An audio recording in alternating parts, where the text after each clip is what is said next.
যারা তাদের রবকে ভয় করে তাদেরকে কিয়ামতের ময়দানে দলে দলে জান্নাতের দিকে টেনে নেওয়া হবে। রবকে ভয় করে, এখানে আল্লাহ পাক রব্বুল আলামিন বলেছেন ইত্তাকাও, তাকওয়া অবলম্বন করা মানে হলো আল্লাহকে ভয় করা, সমস্ত নিষিদ্ধ কাজ থেকে বেঁচে থেকে একমাত্র আল্লাহর ভয়ে ইবাদত বন্দেগী করা।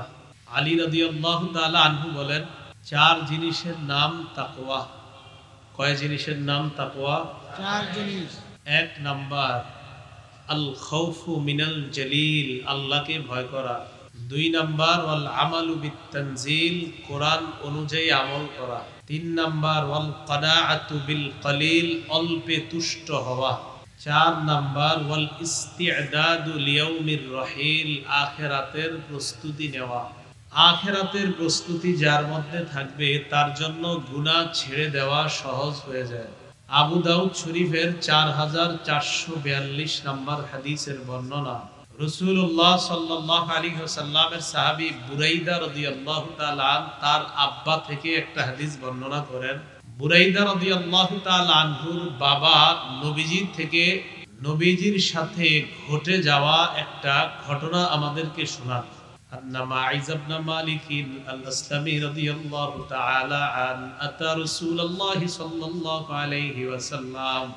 معاذ بن مالك الأسلمي رضي الله تعالى عنه আল্লাহ রাসূল সাল্লাল্লাহু আলাইহি ওয়াসাল্লামের কাছে আগমন করলেন। মাইজ ইবনে মালিক বলে, ইয়া রাসূলুল্লাহ ইন্নী যালামতু নাফসি অথবা লাকাদ যালামতু নাফসি জানাইতু। ইয়া রাসূলুল্লাহ, আমি নিজের উপর জুলুম করেছি, আমি ব্যভিচার করেছি, আমি জিনা করেছি, নাউযুবিল্লাহ।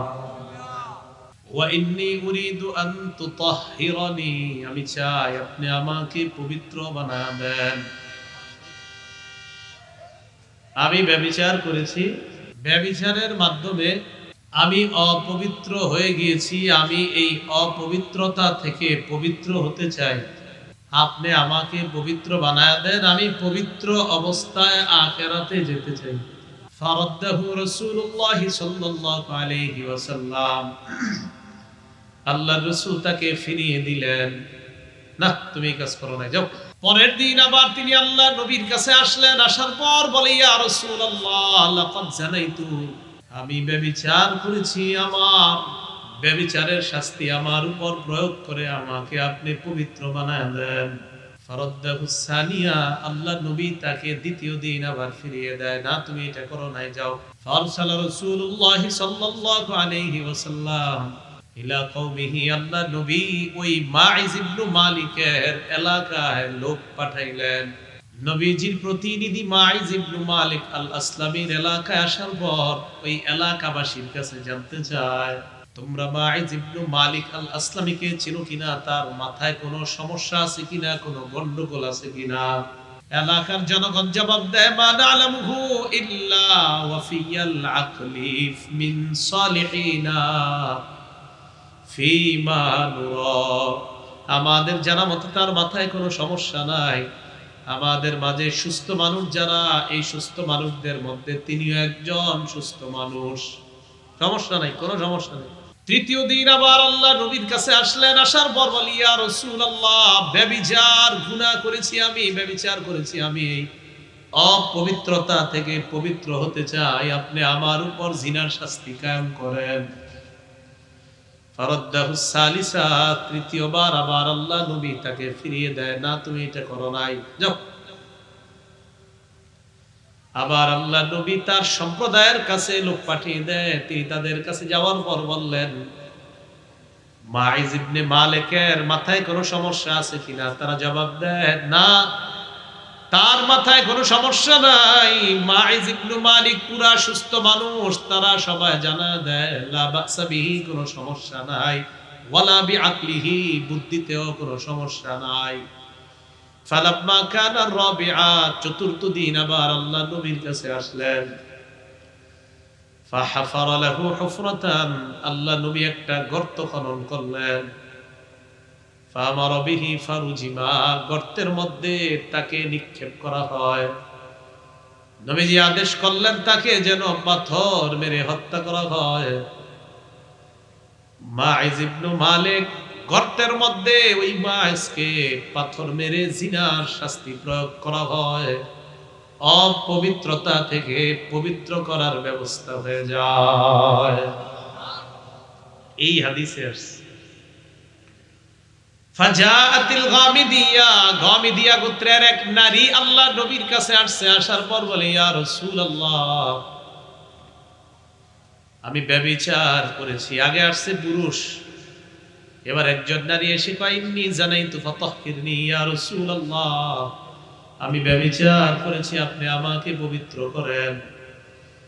ইন্নাহু রাদ্দাহা, আল্লাহ নবী তাকে ফিরিয়ে দিলেন। ফালাম্মা কানা মিনাল গাদি, পরের দিন আবার ওই নারী আল্লাহর রাসূলের কাছে আসলেন। আসার পর নারী আল্লাহর নবীকে বলে, ইয়া রাসূলুল্লাহ, লিমা তারুদ্দুনি, কেন আপনি আমাকে বারবার ফিরিয়ে দেন? লাআল্লাকা আন তারুদ্দানি কামা রাদাত্তা মাইজা, মনে হয় মাইজকে আপনি যেইভাবে বারবার ফিরিয়ে দিচ্ছেন, এই কারণে আপনি আমাকেও বারবার ফিরিয়ে দেন। হুজুর, আমারে আপনি এতবার ফিরিয়ে দেন কেন? আপনি কি মাইজ ইবনে মালিককে যেমনি ফিরিয়ে দিচ্ছেন আমাকে ওরকম ফিরিয়ে দিচ্ছেন? এবার আল্লাহ রাসূল সাল্লাল্লাহু আলাইহি ওয়াসাল্লামকে ওই নারীটা বলে, ওয়াল্লাহি ইন্নী লাউবলা, ইয়া রাসূলুল্লাহ, আল্লাহর কসম, ব্যভিচার করার কারণে আমি গর্ভবতী। হুজুর, আর কি প্রমাণ চান? আমি গর্ভবতী হয়ে গিয়েছি ব্যভিচার করার কারণে, এইটাই তো সবচেয়ে বড় প্রমাণ। হুজুর, আর কি প্রমাণ চান বলেন? নবীজি বললেন, তাই নাকি? হ্যাঁ। নারীর এই অপরাধটা আপনারা খেয়াল না করে এটা খেয়াল করেন, তার আখেরাতের কত ফিকির, যে তিনি আখেরাতে পবিত্র অবস্থায় যাওয়ার জন্য নবীজির কাছে স্বীকার করে ফেলতেছে যে ব্যভিচারের কারণে আমার পেটে এখন সন্তান। হুজুর, এটাই সবচেয়ে বড় দলিল, আমি যে অপরাধ করছি আমাকে আপনি শাস্তি দিয়ে এই অপরাধ থেকে আপনি আমাকে পবিত্র করার ব্যবস্থা করেন। তো নবীজি বললেন, ফাইম্মা লা হাত্তা তালিদি, ঠিক আছে, বুঝতে পারছি, এখন শাস্তি প্রয়োগ করা যাবে না, তুমি যাও, সন্তান হবে তারপর আইসো। এটা তো সন্তান, সন্তান হবে তারপর আইসো। তিনি চলে গেলেন। ফাওয়ালাদাতহু, সন্তান জন্ম দিলেন। ফাতাতহু বিসসাবিহি ফি খিরকাতিন, নবীজির কাছে সন্তানটাকে কোলের মধ্যে নিয়ে আসছে, একটা কাপড়ের মধ্যে করে ওই সন্তানকে আল্লাহ নবীর সামনে নিয়ে আসছে। নবীজির কাছে আনার পর আল্লাহ নবীকে বললেন, ইয়া রাসূলুল্লাহ, হাদা ক্বাদ ওয়ালাদতুহু, এই যে সেই সন্তান, এই সন্তানকে আমি জন্ম দিয়েছি। ব্যভিচার করার কারণে যেই সন্তান আমার পেটে এসেছে, সেই সন্তান, এই সন্তান আপনার কাছে নিয়ে আসলাম, আর কি সাক্ষী চান? নবীজি বললেন, এখন না, যাও, আরদিহি হাত্তা তাফতিমিহি, দুধ পান করাও, দুধ ছাড়া অনুরাগ পর্যন্ত শাস্তি হবে না, যাও। শিশুকে নিয়ে গেছে, দুধ পান করাইছে। মহিলা চিন্তা করতেছে, এবার গেলে যে নবী আবার কি করে। এবার আল্লাহ নবীর সামনে বাচ্চাটাকে নিয়ে আসছে, এমন অবস্থায় ফিয়াদিহি কিসরাতু খুবজিন, রুটির একটা টুকরা হাতের মধ্যে ধরায়া দিছে। নবীজির সামনে আসলেন। আসার পর বললেন, ইয়া রাসূলুল্লাহ, এই যে দেখেন আমার সন্তান কদ আকালাল খুবজা, রুটি খাইতে পারে, এখন দুধ না খাইলেও চলবে, হুজুর আমার শাস্তিটা আপনি দিয়ে দেন। নবীজি আদেশ করলেন। আদেশ করার পর হুফিরা লাহা ইলা সাদরিহা, তার বুক পর্যন্ত তার জন্য গর্ত খনন করা হয়। গর্তের মধ্যে নারীকে গর্তের মধ্যে ঢুকিয়ে দিয়ে আমার নাস ফারাজামুহা, নবীজি মানুষকে বললেন তাকে যেন পাথর মারে। মানুষ তাকে পাথর মারা শুরু করছে। ইউকবিলু খালিদ ইবনুল ওয়ালিদ রাদিয়াল্লাহু তাআলা আন বিহাজারিন ফারামা রাসাহা, খালিদ ইবনুল ওয়ালিদ রাদিয়াল্লাহু তাআলা আন একটা পাথর এনে ওই নারীর মাথা বরাবর মারছে। ফাতানাদ্দাহা দামু আলা ওয়াজহি খালিদিন, নারীর শরীর থেকে একটু রক্ত ছিটকে খালিদ ইবনুল ওয়ালিদের মুখের মধ্যে পড়ে যায়। খালিদ ইবনুল ওয়ালিদ রাগ হয়ে সাব্বাহা, ওই নারীকে একটা গালি দিছে। কারে? যারে শাস্তি দিতেছে, যাকে শাস্তি দেওয়া হচ্ছে তাকে একটা গালি দিছে খালিদ। কেন? তোমার মতো নারীর রক্ত আমার শরীরে আছে। ফাসামিআ নবী সাল্লাল্লাহু আলাইহি ওয়াসাল্লাম সাব্বাহু ইয়াহা, নারীকে যে গালিটা দিয়েছে এই গালিটা আল্লাহর নবী শুনে ফেলছে। নবীজি বললেন মাহলান ইয়া খালিদ, খালিদ একটু থামো।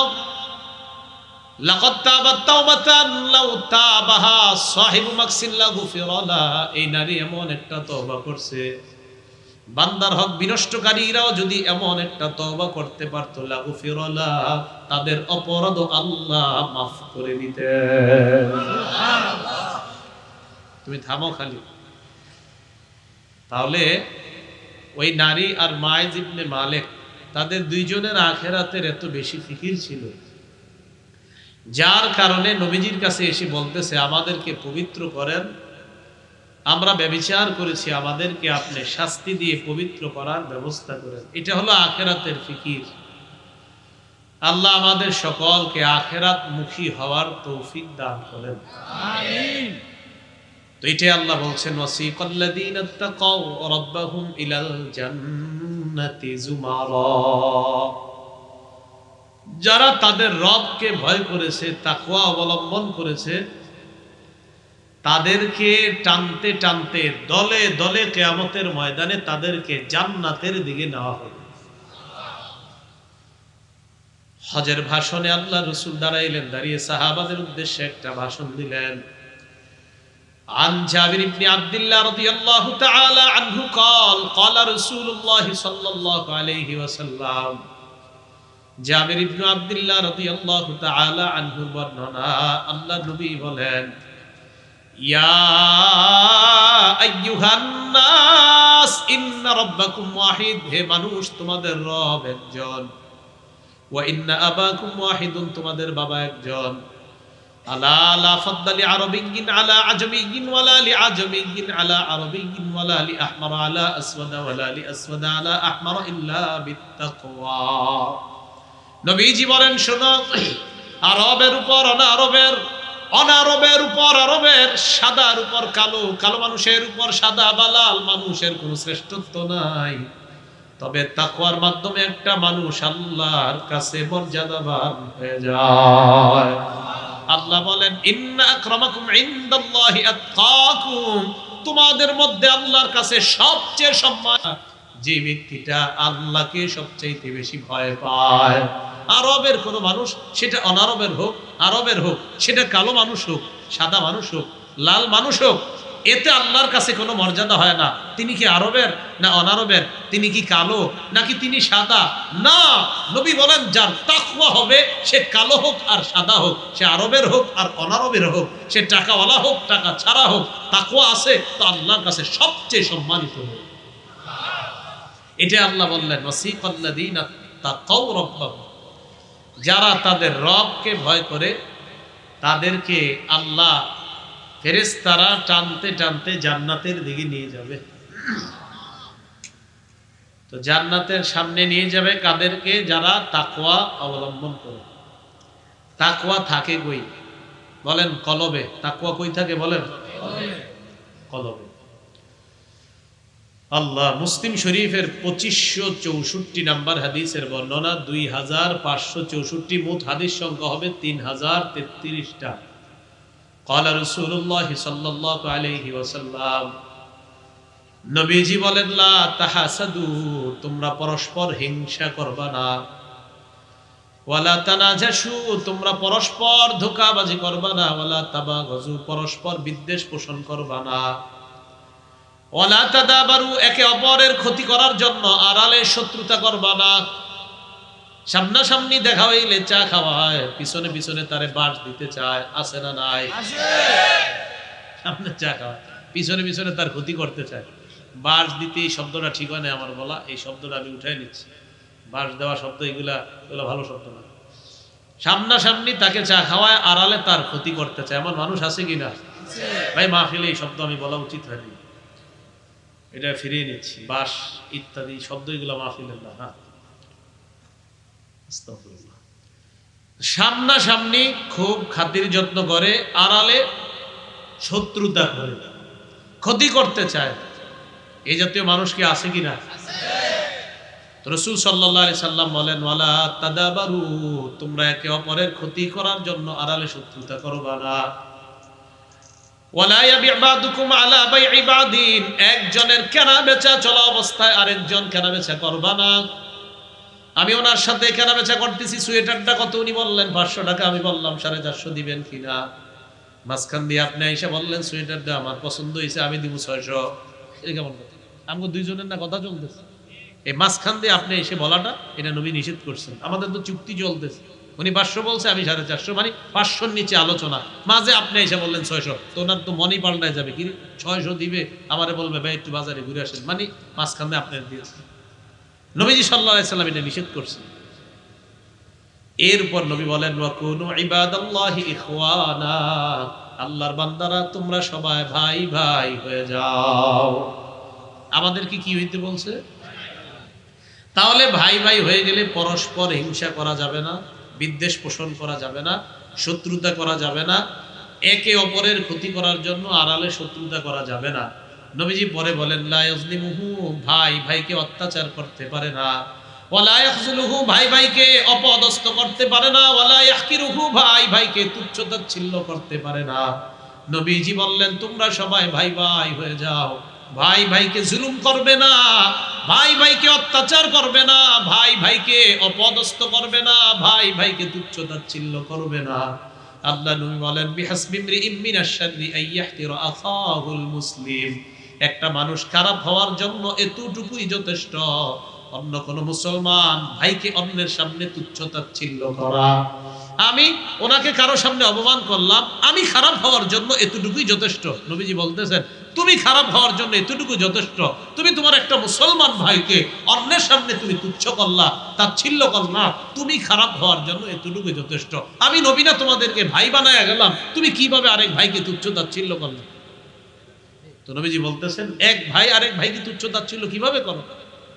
এই কথা বলার পর নবী বলেন, আত্তাকওয়া হাহুনা, আত্তাকওয়া হাহুনা, আত্তাকওয়া হাহুনা। ইউশিরু ইলা সাদরিহি সালাসা মাররাত, তিনবার এই দিকে আল্লাহ নবী ইঙ্গিত করে বলেন, এখানে তাকওয়া, এখানে তাকওয়া, এখানে তাকওয়া।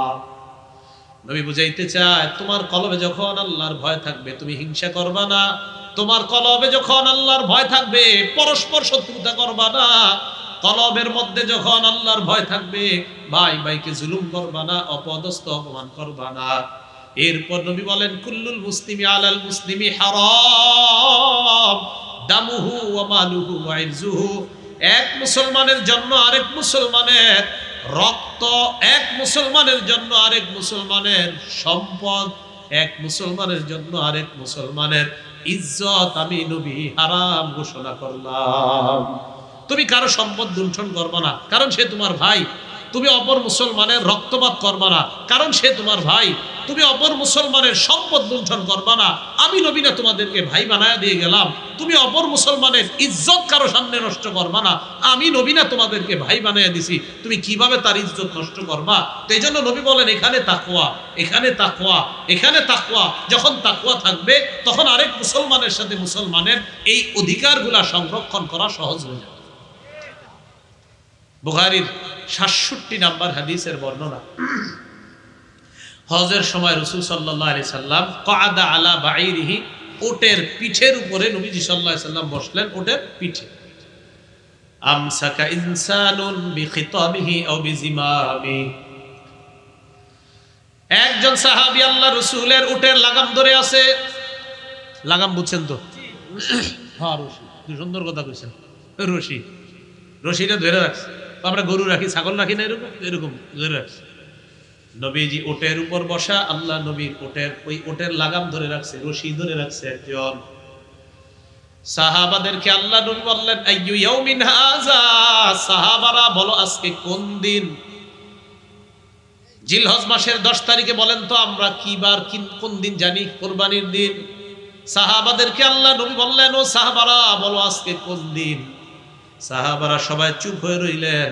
সাহাবারা বলেন, সাকাতনা হাত্তা জানান্না আন্নাহু সায়ুসাম্মিহি সিওয়া ইসমি, আমরা মনে করলাম নবীও জানে আজকে জিলহজ মাসের 10 তারিখ, আজকে ইয়াউমুন নাহার, আমরাও জানি আজকে ইয়াউমুন নাহার, আল্লাহ নবী মনে হয় আজকের দিনের নামটা পরিবর্তন করে অন্য কোনো নাম রাখবে, তাই আমরা চুপ রইলাম, আমরা চুপচাপ। প্রশ্ন করার পর নবী এবার নিজের থেকেই বললেন, আলাইসা ইয়াউমান নাহরি, আজকে কি ইয়াউমুন নাহার না, কুরবানির দিন না? সাহাবারা কয়, হুজুর জি আজকে কুরবানির দিন। এরপর প্রশ্ন করলেন, আইয়ু শাহরিন হাদা, এটা কোন মাস বলেন তো? কুরবানি হয় কোন মাসে? কোন মাসে? সাহাবারা বলেন, সাকাতনা হাত্তা জানান্না আন্নাহু সাইসাম্মিহি বিগাইরি ইসমি, আমরা চুপ রইলাম, আমরা মনে করলাম নবী মনে হয় এই মাসের নাম পরিবর্তন করে রাখবেন, কারণ নবীও জানে এটা জিলহজ মাস, আমরাও জানি এটা জিলহজ মাস। সবাই চুপ রইছে। এবার আল্লাহ নবী বললেন, আলাইসা বিজিল হিজ্জা, এটা কি জিলহজ মাস না? সাহাবারা বললেন, জি হুজুর এটা জিলহজ মাস।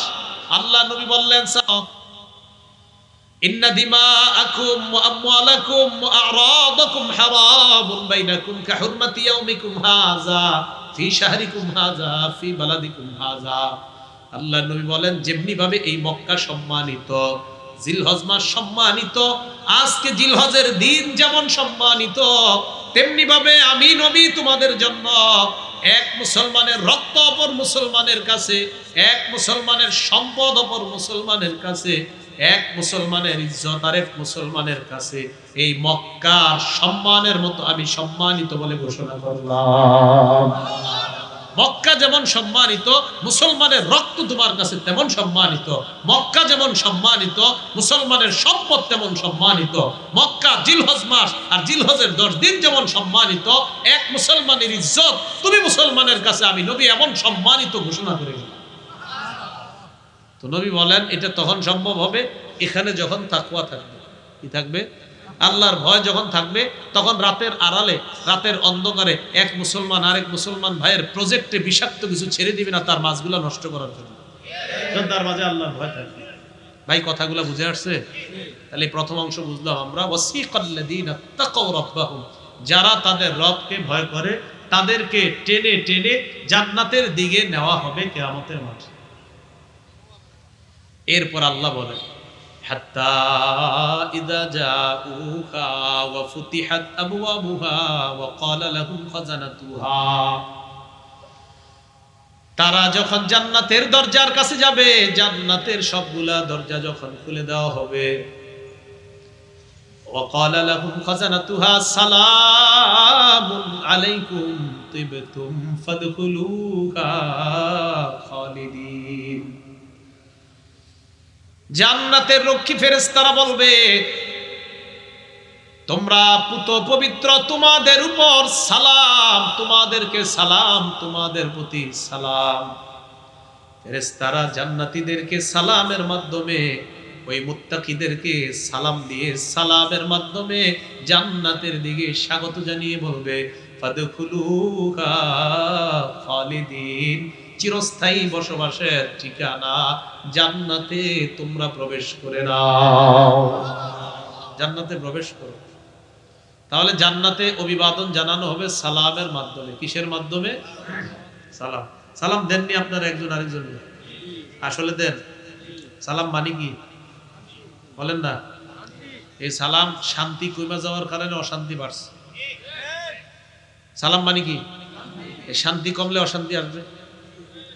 বলেন, শান্তি কমবে অশান্তি বাড়বে। বলেন, শান্তি কমবে অশান্তি, আর শান্তি বাড়বে অশান্তি কমে যাবে। শান্তি বাড়বে মানে সালাম যত বাড়বে এলাকায় তত শান্তি বাড়বে, অশান্তি দূর হবে। সালাম মানেই তো শান্তি। আসসালামু আলাইকুম মানে আপনার উপর শান্তি বর্ষিত হোক। আল্লাহ যদি দোয়াটা কবুল করেই নেই, উনি আবার ওনাকে বলছে আসসালামু আলাইকুম, উনি আবার আরেকজনকে বলতেছে আসসালামু আলাইকুম। শান্তি শান্তি শান্তি, সবাই আমরা মিছিল দিচ্ছি শান্তি শান্তি, তো ওই এলাকা থেকে তো অশান্তি দূর হবেই। সূরা আহজাবের 44 নম্বর আয়াতে আল্লাহ বলেন, তাহিয়াতুহুম ইয়াওমা ইয়ালকাউনাহু সালাম। জান্নাতীদের সাথে আল্লাহর সাক্ষাৎ হবে। সাক্ষাতের পর সাক্ষাৎ পর্ব শুরু হবে, আলোচনা হবে যে জিনিসের মাধ্যমে, এই জিনিসটার নাম হলো সালাম। বলেন, আল্লাহর সাথে বান্দার কথোপকথন হবে কিসের মাধ্যমে? শুধু কি তাই, আদম নবীর আল্লাহ বানানোর পর ফেরেশতাদের সাথে আল্লাহ যখন সাক্ষাৎ করায় দেয়, আদম নবীর সাক্ষাৎটাও শুরু হয়েছে সালামের মাধ্যমে। সহিহ বুখারীর বর্ণনা, 6227 নম্বর হাদিসের বর্ণনা, عن أبي هريرة رضي الله تعالى عنه قال قال رسول الله صلى الله عليه وسلم আবু হুরায়রা রাদিয়াল্লাহু তাআলা আনহুর বর্ণনা, আল্লাহ নবী বলেন লাম্মা খালাকাল্লাহু আদামা তুলুহু 60 জিরাআ, আদম নবীর যখন আল্লাহ বানাইছেন, আদম নবীর উচ্চতা হলো 60 হাত লম্বা। কয় হাত? আদম নবীকে বানানোর পর আল্লাহ বললেন ইযহাব ফাসাল্লিম আলা উলাইকা নাফারি মিনাল মালাইকাতি জুলুস, আদম আপনি যান, ওই যে ফেরেশতারা বসা তাদেরকে গিয়ে আপনি সালাম দেন। আদম নবীকে আল্লাহ বলে দিলেন ফাসতামি' মা ইউহাইয়ুনাকা, সালাম দেওয়ার পর কান পেতে শুনবেন তারা আপনার সালামের কি জবাব দেয়। ফাইন্নাহা তাহিয়াতুকা ওয়া তাহিয়াতু যুররিয়াতিক, আপনার সালাম আর সালামের যে জবাব হবে এটাই হবে আপনার আর আপনার সন্তানদের সম্ভাষণ, অভিবাদন। আদম নবী যাওয়ার পর বললেন আসসালামু আলাইকুম, কি বললেন? ফেরেশতারা জবাব দিলেন আসসালামু আলাইকা ওয়া রাহমাতুল্লাহ।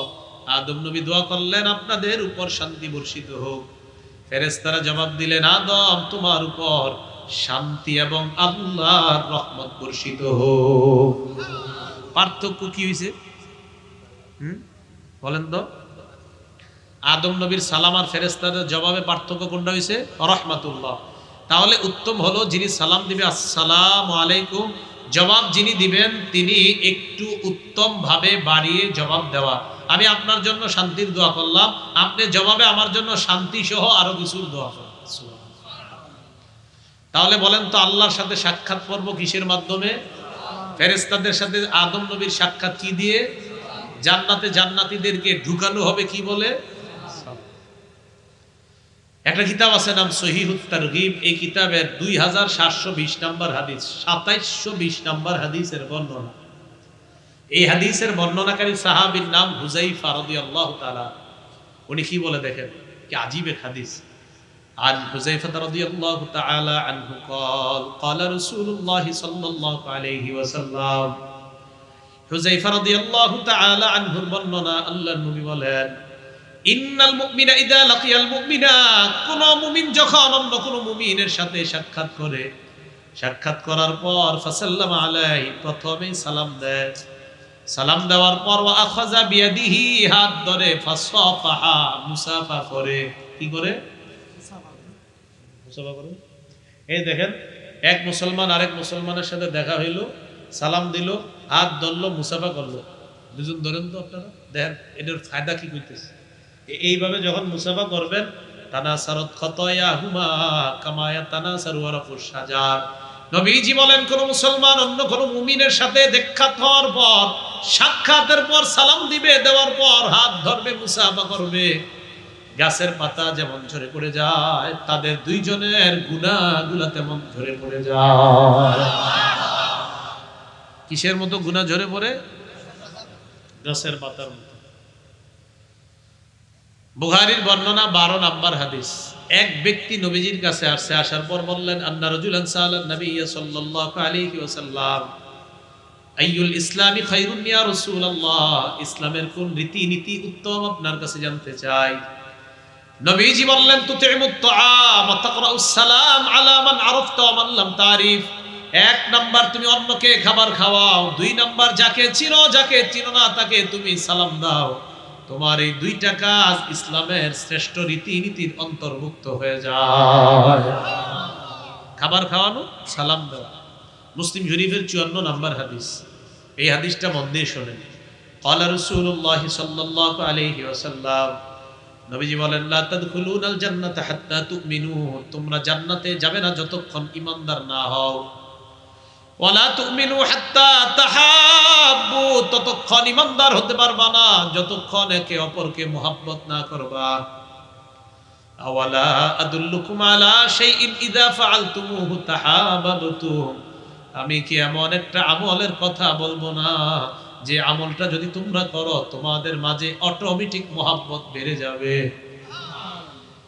নবীজি বললেন আফশুস সালাম বাইনাকুম, আপসের মধ্যে তোমরা সালামের প্রচার ঘটিয়ে দাও, একে অপরকে ব্যাপক সালাম দাও। সালামে মোহাব্বত বাড়বে, মোহাব্বতে ঈমান বাড়বে, আর ঈমানে দ্রুত জান্নাতে প্রবেশ করবে। বলেন সালামে ঈমান, বলেন সালামে মোহাব্বত বাড়ে, মোহাব্বতে ঈমান বাড়ে, ঈমানে জান্নাতে যাওয়া যায়। মনে থাকবে নি? মুসলিম শরীফের 54 নম্বর হাদিস, তিরমিজি শরীফের 2485 নম্বর হাদিস, 2485। নবীজি মক্কা থেকে হিজরত করে মদিনায় আসলেন। মদিনায় আসার পর নবীজি জনতার উদ্দেশ্যে দাঁড়িয়ে একটা ভাষণ দিলেন। ভাষণে নবীজি 3টি কথা বললেন, কোন কোন বর্ণনায় 4টি। বলেন তো নবীজি এত দূরে আইসা একটা ভাষণে যেই কথাগুলা প্রথমে বললেন, এই কথাগুলোর গুরুত্ব কম না অনেক বেশি? হাদিসের বর্ণনাকারী সাহাবীর নাম আব্দুল্লাহ ইবনে সালাম। আব্দুল্লাহ ইবনে সালাম রাদিয়াল্লাহু তাআলা আনহু বলেন, আমি তখনও মুসলমান হইনি। উনি ইহুদিদের একজন বড় আলেম ছিলেন। তো আমি তখনও মুসলমান হইনি, নবীজি মদিনায় আসলেন। লাম্মা কাদিমা রাসূলুল্লাহ সাল্লাল্লাহু আলাইহি ওয়াসাল্লাম আল মদিনা,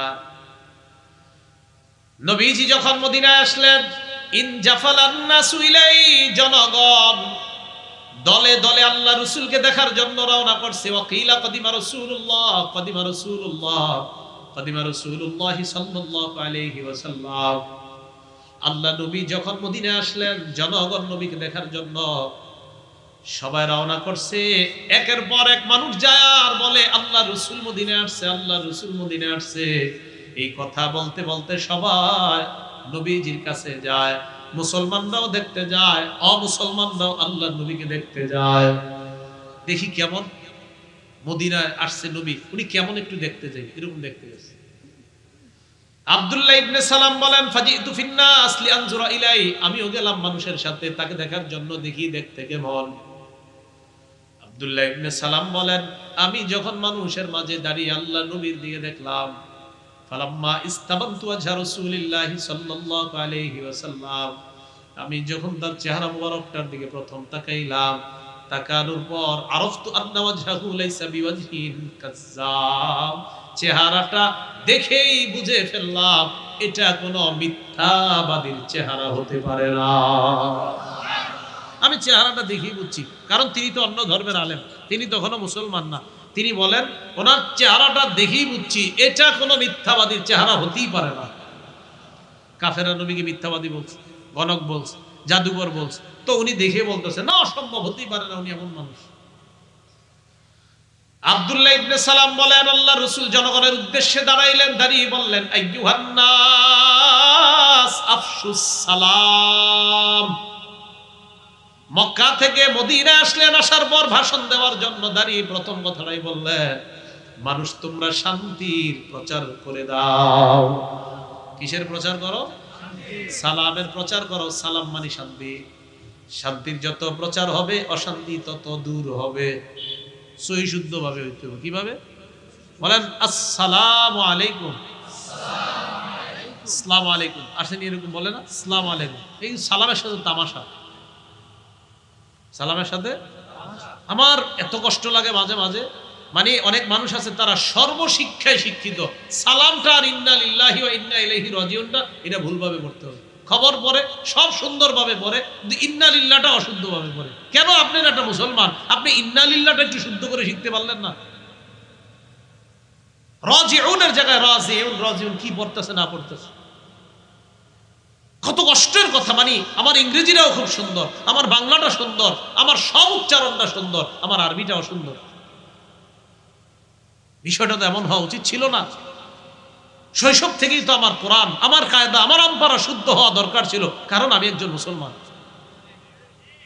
কারণ আমি একজন মুসলমান, এটা আমার কিতাব, মুসলমানের কিতাব এটা। তো এটা যদি আমি শুদ্ধ না হয়, তাহলে এর চেয়ে আমার জন্য অপমানের আর কি আছে? এটা তো আমাদের, এটা আমাদের, এটা মুসলমানদের, এটা আল্লাহ আমাদেরকে দিয়েছেন। হ্যাঁ, এটাতে যারাই হেদায়েত নিতে চাইবে তারা হেদায়েত পাইবে, কিন্তু এটা তো ইসলাম ধর্মের একটা কিতাব আছে, ধর্মীয়, নাম কোরআন। নাম কি? এটাই যদি অশুদ্ধ হয়, এর চেয়ে আর আমাদের বলেন অপমানের কি আছে, জিল্লতির কি আছে যে কোরআনটা আমাদের অশুদ্ধ? এটা অশুদ্ধ হওয়া উচিত না। তো বুঝাইতে চাইলাম সালামের উচ্চারণটা খুব সুন্দরভাবে হওয়া। এটা যেন কোনো ফ্যাশন না হয়। আল্লাহ আমাদেরকে শুদ্ধ উচ্চারণে সালাম দেওয়ার তৌফিক দান করুন। আমিন। তো নবীজি 1 নম্বরে বললেন আফসুস সালাম, সালাম দাও। 2 নাম্বার আতইমুত তাআম, খাবার খাওয়াও। 3 নাম্বার ওয়াসাল্লু ওয়ান নাসু নিয়াম, রাতের বেলা মানুষ ঘুমায় যখন তাহাজ্জুদ পড়ো। তাদখুলুল জান্নাতা বিসালাম, মরো আর নিরাপদে জান্নাতে প্রবেশ করো। আজকে এখান থেকে বাসায় যাওয়ার পর একটা আমল করবেন, আগে ওয়াদা করেন, তাহলে ওই আমলটা বলবো। করবেন তো ইনশাআল্লাহ? একদম সহজ, একদম সহজ, কঠিন না। করবেন তো ইনশাআল্লাহ? তিরমিজি শরীফের 2698 নাম্বার হাদিস, 2698। এই হাদিসের মধ্যে আসছে ক্বালা আনাস ইবনে মালিক রাদিয়াল্লাহু তাআলা আন ক্বালা লি রাসূলুল্লাহ সাল্লাল্লাহু আলাইহি ওয়াসাল্লাম। আনাস রাদিয়াল্লাহু তাআলা আনহু বর্ণনা, তিনি বলেন নবীজি আমাকে বলছেন ইদা দাখালতা আলা আহলিক, আনাস শোনো, ইয়া বুনাইয়া ইদা দাখালতা আলা আহলিকা, যখন তুমি তোমার পরিবারের কাছে প্রবেশ করবা, ফাসাল্লিম, তখন তুমি সালাম দিবা। কি দিবা? সালাম। ইয়াকুন বারাকাতান আলাইকা ওয়া আলা আহলিকা, এই যে তুমি সালাম দিয়ে ঘরে ঢুকবা, এই সালাম তোমার জন্য আর তোমার পুরা পরিবারের জন্য বরকতের কারণ হয়ে যায়। দেখছেন নি? আমি শুধু বললাম আসসালামু আলাইকুম, আল্লাহ নবী কয় এই তুমি একজন বললা, অথচ তোমার এই সালাম পুরা পরিবারের বরকতের কারণ হয়ে যায়।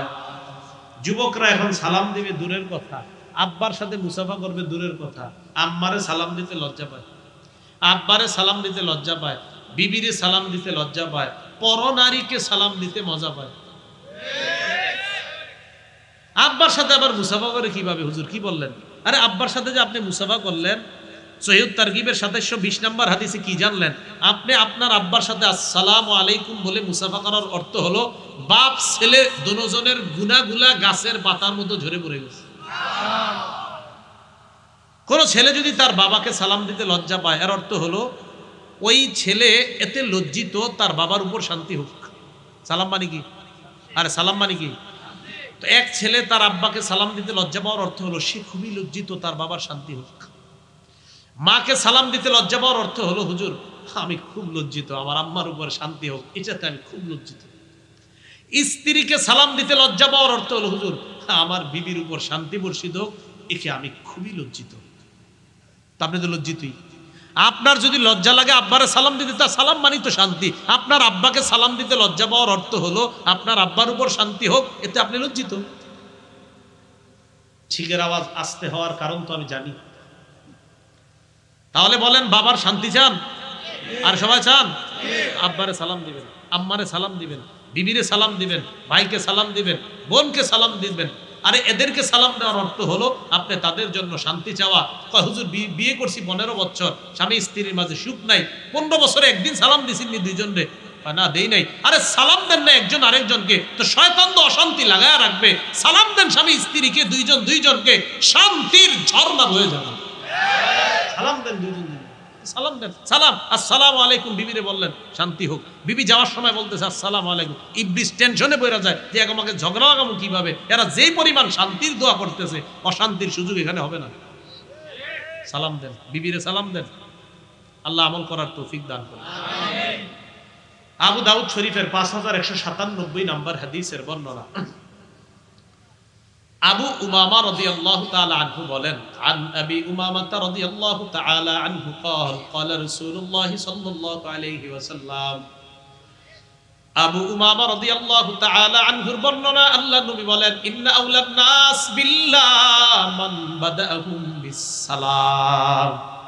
নবীজি বলেন মানুষের মাঝে ওই মানুষটা আল্লাহর তত নিকটবর্তী হয়ে যায় যে মানুষটা মানুষকে আগে সালাম দেয়।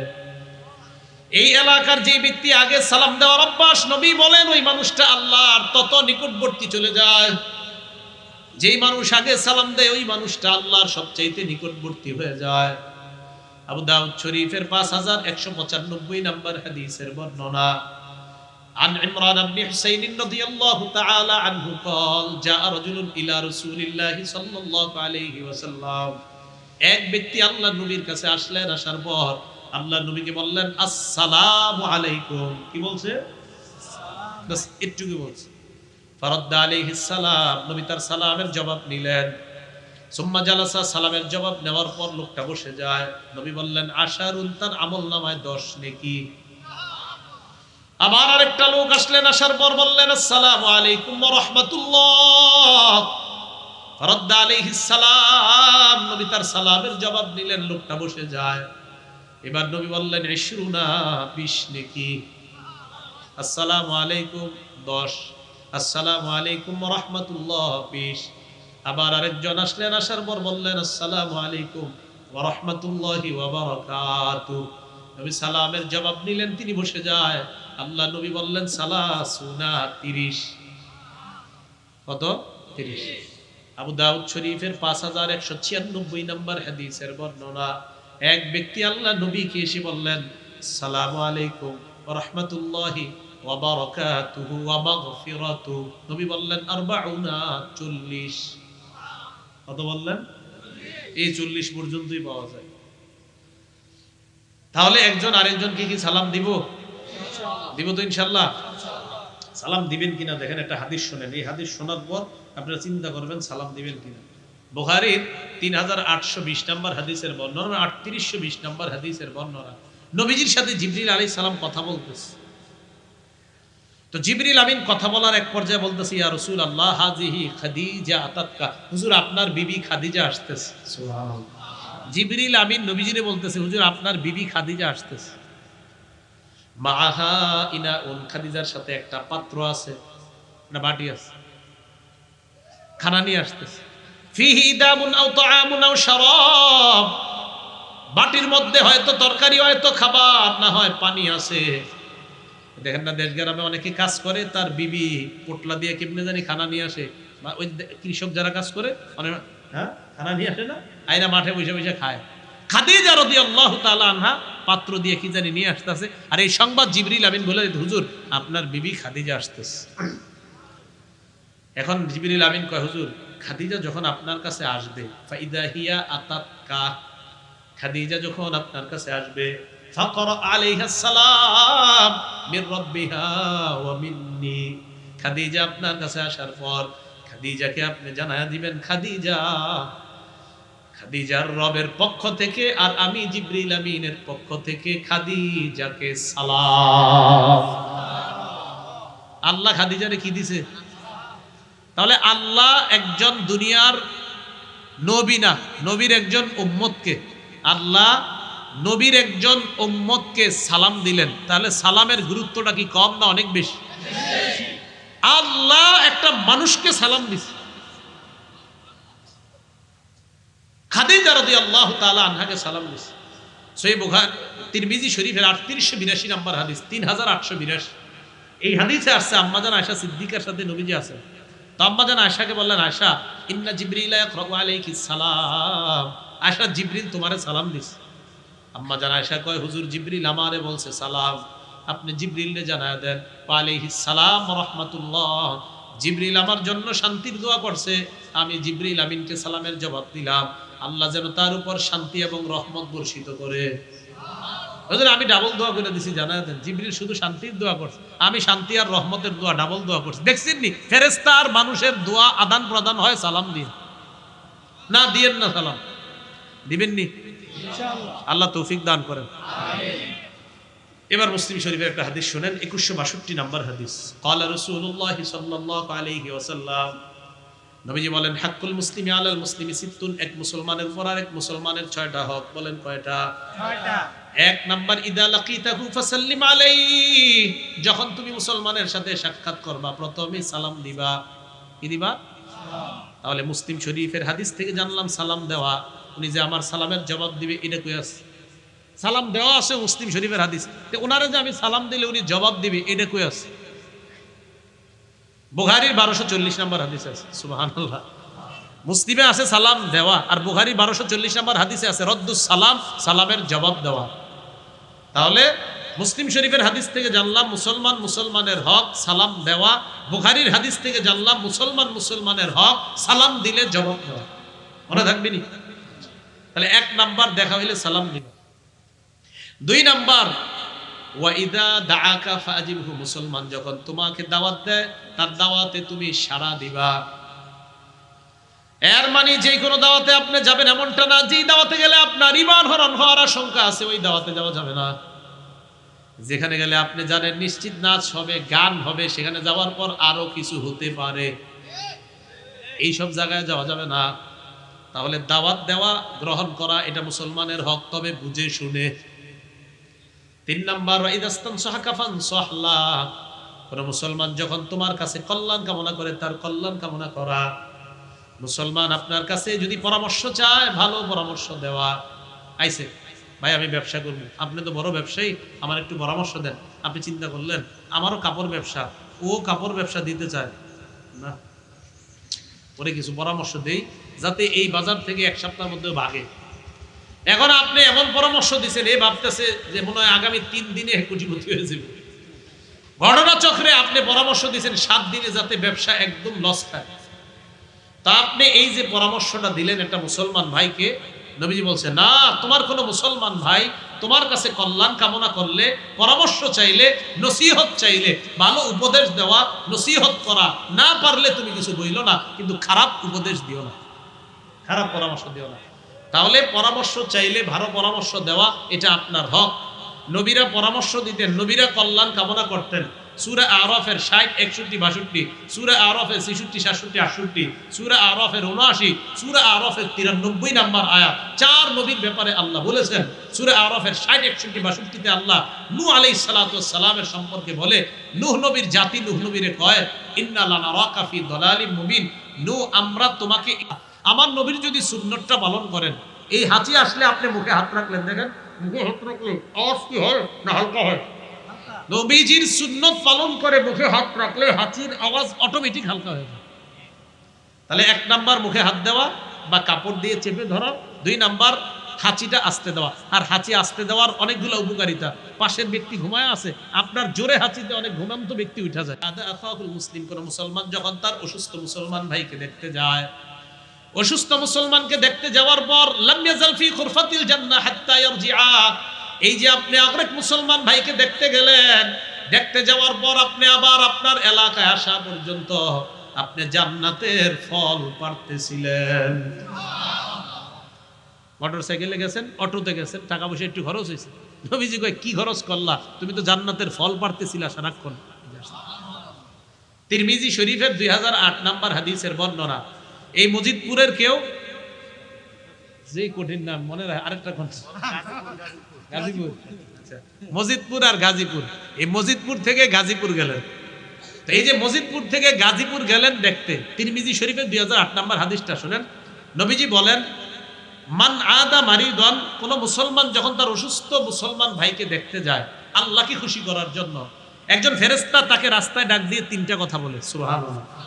নাদাহু মুনাদিন, ফেরেশতা একজন ডাক দিয়ে 1 নাম্বার তাকে কয়, তিবতা, এই বান্দা তুমি কল্যাণময় হয়ে গেছো, তুমি পুত পবিত্র হয়ে গেছো।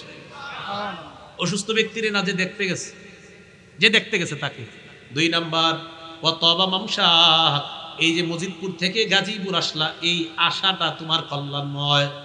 3 নাম্বার, ওয়াতাবাওয়াতা মিনাল জান্নাতি নুজুলা, তুমি তোমার মুসলমান ভাইকে দেখে আসলা, জান্নাতের মধ্যে একটা ঘর বানায় ফেলছো। তাহলে জান্নাতে একটা ঘর তৈরি হয়ে যায় আপনি আপনার মুসলমান ভাইকে দেখতে গেলে।